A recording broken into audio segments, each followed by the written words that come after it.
আমরা যে বড মাসের এক্সাম্পল সিরিজ চালু করেছিলাম, আজকে তার 3 নম্বর এক্সাম্পল করা হবে। তো প্রথমেই দেওয়া আছে কি 18/9 + 2 একটা প্যাকেটে, আর একটা দেওয়া আছে 14×2 = 7 + 2। তাহলে আমরা বড মাসের সূত্র অনুযায়ী জানি যে ভাগ আগে করতে হয়, তারপর গুণ করতে হয়। তো এখানে ভাগ আগে করে নিই, 18 আছে, ভাগ 9 আছে। তাহলে 18কে যদি 9 দিয়ে ভাগ করি তাহলে হয় 2, 9 × 2 = 18 + 2, এটা পড়ে থাকে। তারপর দেওয়া আছে কি 14×2 = 7। তাহলে আমি এখানে 14 লিখতে পারি, গুণ দিতে পারি। এটাকে আমি যদি ভগ্নাংশে লিখি ভাগটাকে তাহলেও হবে 2/7 + 2।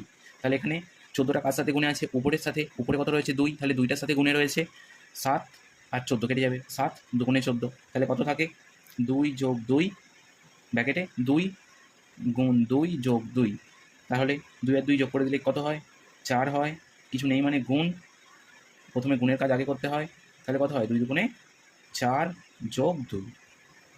তাহলে হয় 4 × 4 আর 2 যোগ করে দিলে কত হয়? 6 হয়। তাহলে 4 × 6 = 24। এটা হচ্ছে আমাদের অ্যান্সার।